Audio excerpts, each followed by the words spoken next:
Hello and welcome back once again to Movie Reviews. So today, finally caught up on the movies that I wanted to see before that I missed a bunch of because I was sick for that week and it put me behind. So I'm not finally finishing up with that today and starting on the next couple of movies that just opened this past week that I want to see. But luckily there's only 3 or 4 of them, so it shouldn't take me too long to catch up on. So the first one up that I wanted to see, which actually only opened like 2 weeks ago, was The Book of Life. So, what do I think of The Book of Life? I thought it was actually a pretty good movie. Again, it's supposed to be a kid's movie, but it's one that adults can enjoy.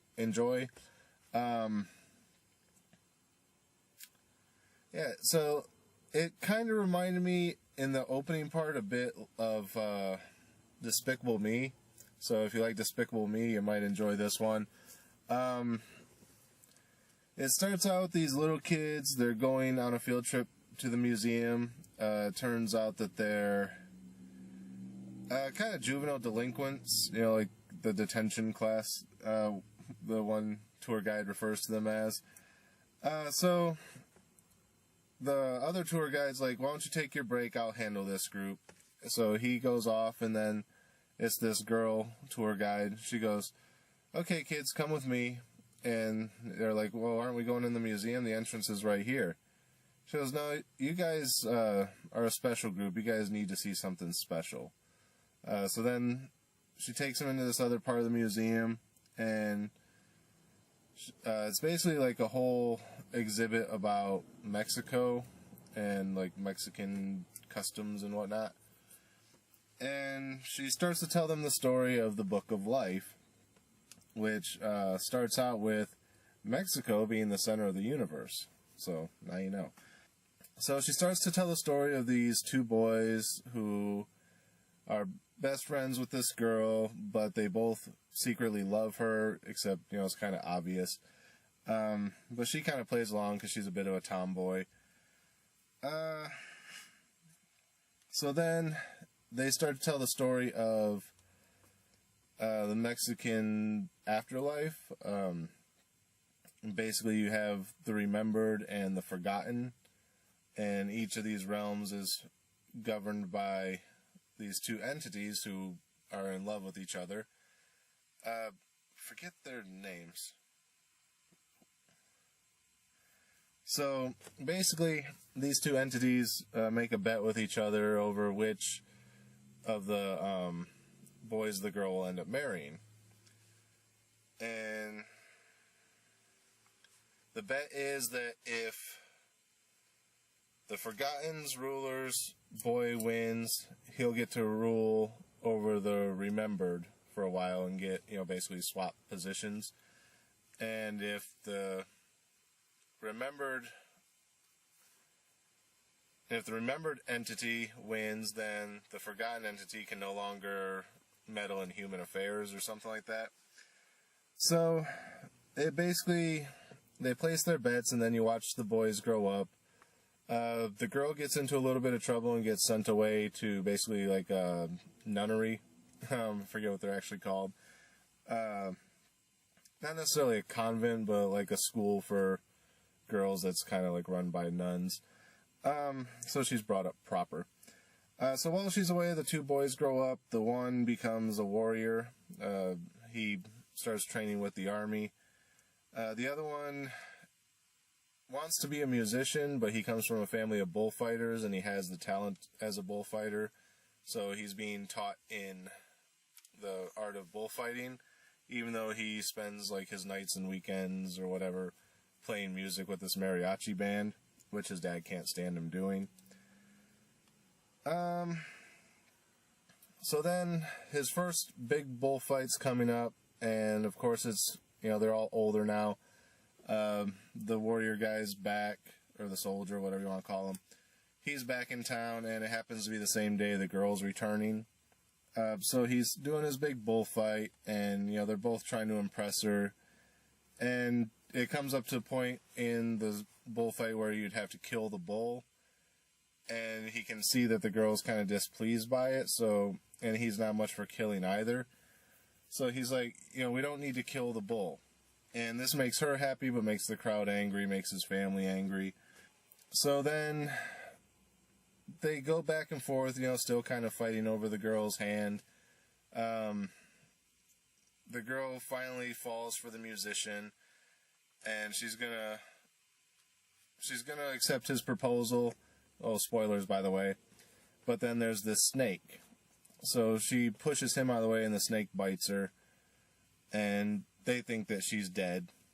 So he leaves the village, and he's like, I would give anything to be able to see her again. And, the one guy who's been kind of the Forgotten's entity who's been kind of manipulating everything and kind of cheating at the bet says, would you really give anything?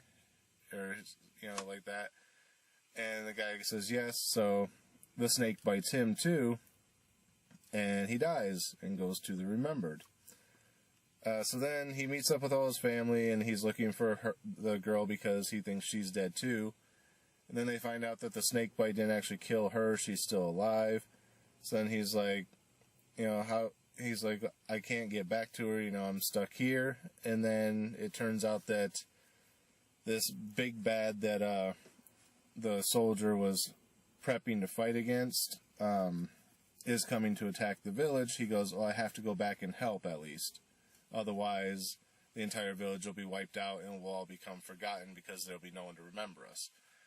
So he has to go through a test, which he goes through, and then he meets the candle maker, who's a third entity in this whole thing, and his job is basically to keep balance between the Remembered and the Forgotten. And basically he's essentially God. He's the one who creates life.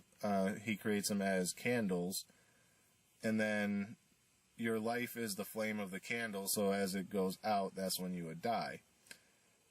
So he's the candle maker. So he brings the entities together and agrees that they'll allow the boy to return to help save the village because he passed the test. And it's discovered that there's cheating involved. So then he returns and, the village wins the battle. And that's pretty much the end of the movie. There's a bit more that goes on during the battle part. Some people may die. I'm not going to say for sure. They may. A little bit of spoilers there. So, yeah, then, it ends up wrapping up, and you have the ending, and it is what it is.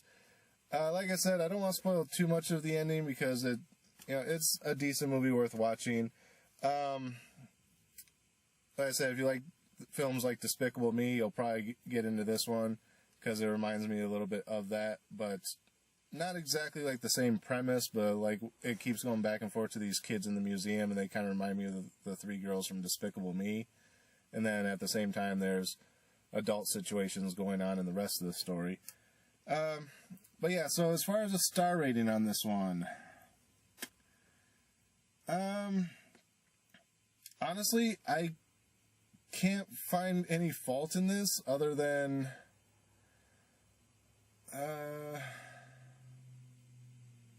the fact that it's a story that's sort of been done before, but not in this way.